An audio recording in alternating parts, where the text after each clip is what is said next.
What's up, everybody? Zach from Goldenrod, the Goldenrod City Gallades here. I'm here for another PBL match. I believe it's week 10 against Brenden, otherwise known as Gray in the game. So the past couple weeks, I've been having a pretty rough time. I've lost twice. I want to get a win. I want to get my feet on the ground and start running here. So I'm just going to get straight into this. Trainer Gray throwing out Roadkill. So I was hoping he would lead with Blissey to get rocks up, or with Ninetales to try to get an Aurora Veil up, so that I could bring this choice-banded Victini named Nike in and just V-create it, because V-create will one-shot Blissey from full HP, and it'll one-shot Ninetales even after an Aurora Veil. But instead he leads off with Roadkill, and I know a foul play is going to be coming my way, so I have to U-turn out and bring in Princess, and there we go, there's the foul play. So it doesn't do a whole lot of damage, but from this turn I learned that he does have foul play ready. He's very physically defensive, and he's got leftovers. So I so wanted to just go straight back out into Nike because I knew this Blissey play was coming, but I had to play it safe. I didn't want to start off the match doing these big bold predictions. I gotta warm up to the match, so I still stay in and I Moonblast. Blissey eats it like Blissey does. But I do go right back out into Nike now. If this whole process would have restarted, I would then make the prediction to bring Nike out. But Blissey sets up Stealth Rocks, and he might think he's safe here. He might Toxic me. He might do everything he can to try to cripple this Victini, maybe Thunderwave me. But I'm pretty sure Blissey gets Thunderwave. But since he does stay in, I just straight V-create this Blissey, and like I said before, choice-banded V-create Victini one-shots Blissey. So that Blissey is gone, and I'm so happy it's gone because it's been a problem for some people in the past. I know it was a real big problem for Raul. He wasn't ready for it. So I got that wall out of the way. Strider comes in now, and obviously I'm slower and I'm not taking anything with my lowered defenses, so I'm going to go out to MGMT. So I realize people are going to try to straight counter my Victini, and last week there was a Z Crystal dedicated to my Victini. So I thought, this Greninja is his Z-Mon, it might have some funky thing dedicated to my Victini again, so I'm not keeping Victini in, even if I did live something. So, obviously I swap out, and I see that there was a Z-move dedicated, and luckily it was ground. I was expecting Z-Rock Slide or something along those lines, but it was a ground-type move, and MGMT is completely immune to it, so that turn worked out great for me. So he U-turns out into 9-9, which is his Arcanine. And Arcanine has Intimidate, which was really big for me. I was scared that he would bring Flash Fire Arcanine, because my goal is to just start V-creating anything on his team because it just does so much damage. And if he got my Flash Fire boost and then came back as an offensive Arcanine with a Flash Fire boost, that would have been scary. But he was Intimidate. So I thought since he was Intimidate, he would be more defensive. He might try to Will-O-Wisp me or something, so I got into Princess. No, he just straight up Flare Blitzes. I was like, okay. So he's not just defensive with Intimidate leftovers. He's got some offensive ability here too. So I had to go out to Dark Claws, who would take a Flare Blitz, okay. But he just goes for extreme speed. So he's got a couple offensive moves on this Arcanine. I'm not sure if he does have Will-O-Wisp or other defense, like Morning Sun, other defensive moves, but I saw Flare Blitz and I saw Extreme Speed. So since he's going to swap out there, I'm going to defog the rocks away. And this Mandibuzz is in, and I know Mandibuzz is going to have knockoff. I knew he had foul play, and he's going to have knockoff. Those are two things he's definitely going to have. Defog is probably another thing he has. So I'm just, knowing that a knockoff is coming, I'm going to go to MGMT. His item, I think, is the most, or the least valuable to me. The Assault Vest is definitely nice, but I don't need it.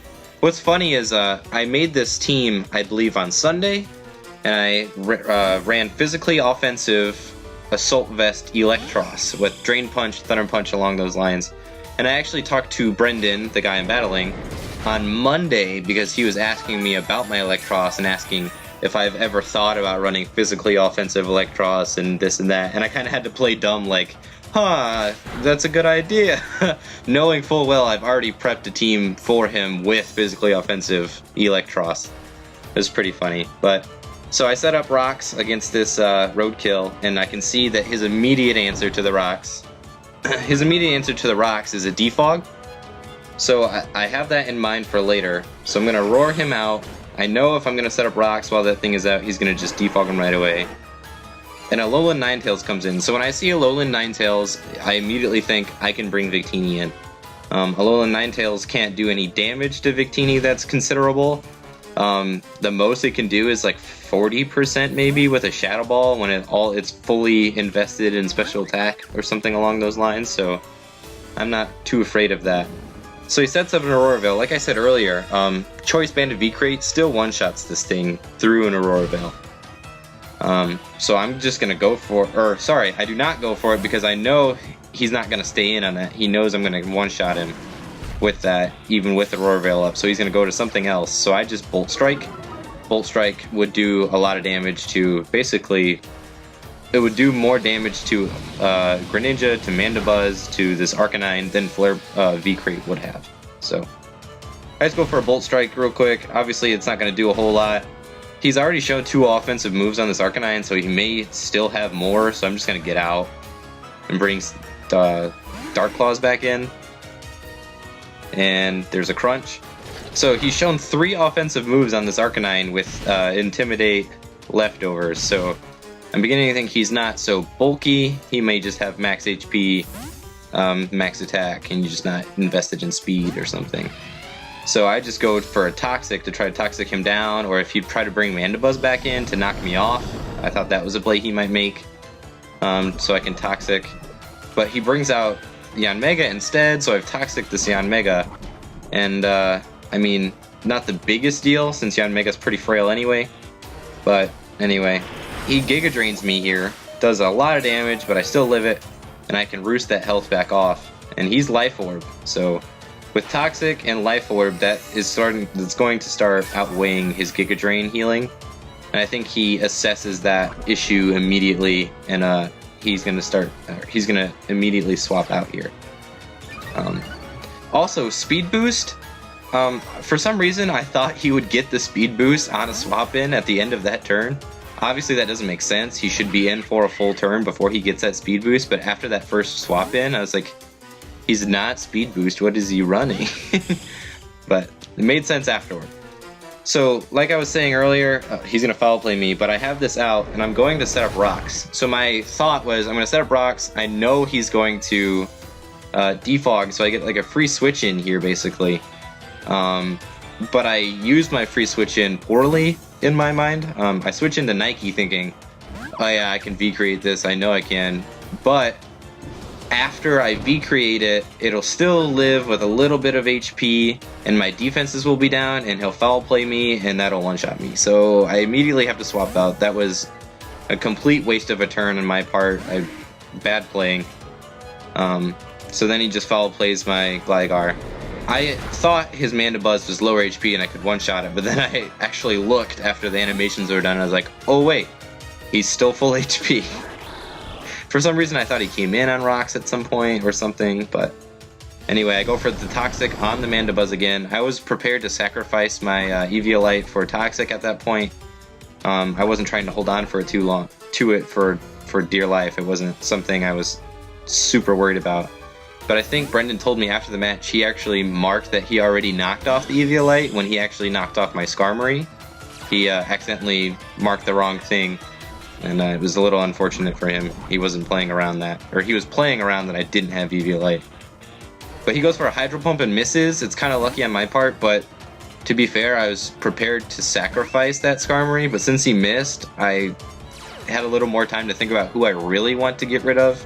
And I was like, okay, I can just get rid of this Primarina. It's not doing a whole lot for me anymore. I already have answers to everything with the rest of my team. Since this Arcanine was so low, I wasn't too worried about holding onto Primarina. So this Arcanine comes in off of the U-turn, intimidates me, it's outspeeding me, crunches me, kills me. Okay, so that's I was trying to sack that off in the beginning, so I could get a free switch in to do something else. So since this Arcanine is so low, he's already gotten his Intimidate off, so he's not going to Intimidate Victini. I can just V-Create again. He's not Flash Fire, thankfully, so I just come in, V-Create it. Arcanine's gone. Awesome. So, like I said, I didn't need Primarina, since Arcanine was so low, that threat was gone. Primarina really only would have helped me with the Mandibuzz, to be honest. Because with this Protean Greninja, he's not going to stay Dark type. He's going to be switching things up, and I don't hit him for super effective damage. So then I come back to the play that we came to before. He's going to Hydro Pump, and I'm going to get rid of my Skarmory for a free switch into something. So at that point, he does the Hydro Pump. Since he's Protean, he's just pure Water type. So I know I can come into my Choice Scarfed Espeon. So Choice Scarfed Espeon outspeeds him. The only way he outspeeds me is if he does Water Shuriken, at which point he would still be a pure Water type. So I can Psychic him for free here. And I do, and he's dead. He could have swapped out to Mandibuzz, but I don't think he expected me to be Choice Scarfed and to one-shot with Psychic. So that was nice. So like I said earlier, Alolan Ninetales is out here, and really anytime I see Alolan Ninetales, I think I can just throw Victini out. Especially since Victini is still so healthy this late in the match. It was definitely nice. So he sets up this Aurora Veil, and like I've been saying this whole time, I still one-shot through this Aurora Veil, so he can do what he wants. I'm going to V-Create. If he goes out to Mandibuzz, then so be it. I'll still get a good 25% on Mandibuzz. So he's going to actually protect to see what I will do, just kind of scout. But I mean, I feel like he knew what I was going to do off the bat. I've been V-creating all game, and from the damage he can probably tell that I'm Choice Banded. But he just decides that a Toxic is worth his Ninetales life, and I'm just going to V-create this thing to the next century. So Nymera is gone. So at this point, he has Mandibuzz and Yanmega, I believe. Again, the downside to V-Create is my defenses and speed are down, so I'm not too confident that I'll be taking things very well. I'm definitely not taking a foul play, and an Air Slash from this Yanmega will hurt. So I actually can't stay in on this. I'm going to have to leave. So I'm going to swap out to MGMT, who's been crippled for a little while. Yanmega protects just to scout and see, I guess, or sorry, he'd probably protect to get a speed boost to ensure that he outsped my Victini. That makes more sense. That's why he protected. So he gets the speed boost, so he outspeeds everyone aside from my Espeon at this point, but if I swap my Espeon in, he gets another speed boost. So in short, he's faster than everyone on my team, and I don't have priority. So this was a little scary for me. So he gets this Giga Drain off, Life Orb damage. And I gotta think, who am I gonna come into here? And it's gotta be my Gligar that I came into before. I need defensive power, not offensive power, because he's gonna outspeed all my offensive power. So I have to come in, and I have to live whatever he does, and I just kind of have to Toxic Stall him to ensure that this Yanmega goes down. And I barely live with that Life Orb Air Slash. I'm going to Roost off. Thank God I didn't flinch. If I flinched, oh man, this would have been a whole different match. Also, if I would have been knocked off, it would have been a whole different match. I would have died to that. But like I said, he didn't realize that he marked the wrong thing. So he's going to go out to Roadkill here, and I'm just going to Roost back up to full HP. My goal is to just keep roosting here. So now he realizes I didn't knock this thing off, so I have to knock this thing off. And I Toxic to trade the knockoff, or maybe he hadn't realized it. He goes for a foul play, and then gets a crit. Doesn't matter, I'm bulky. But he saw that my intention was a Toxic, so he's gonna immediately go back out to this Yanmega so that my Toxic is null and void. Because he's already poisoned. He takes a little poison damage. So at this point, I know this thing is so low, he's reset his speed boosts. It's not scary anymore. As soon as he swapped it out, I wasn't worried about it. I avoid the Air Slash.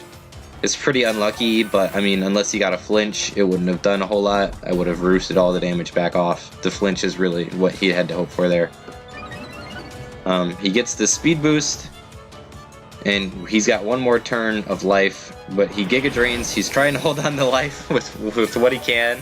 So he has this Life Orb Giga Drain, but Life Orb, Recoil, and Poison still outweighs the damage, or the health that he gets back from Giga Drain. So I'm going to Roost back up to full HP, and he's going to die to Poison. So at this point, all he has left is Mandibuzz,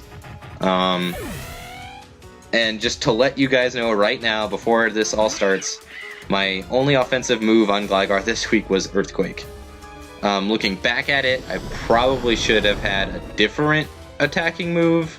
I usually like to run Knockoff, but I realized that isn't always the best coverage move for him. Sometimes it's good to have a move that he can actually do some damage with. But at that point, I think Brenden realized he had to knock off because I still had my Eviolite, and he does. But anyway, like I was saying, with this Earthquake, all I have is Earthquake. I can't damage this thing.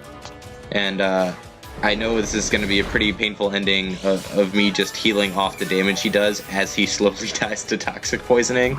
I was actually talking to Brenden in the chat this whole time, just like apologizing to him and telling him like, all I have is Earthquake, and if I swap into anything else it dies to Foul Play. I'm sorry. And he said, yeah, I understand, just trying to let this go. So he may have had Roost and he's just not roosting it off. He's just kind of letting this go because he knows it's kind of inevitable.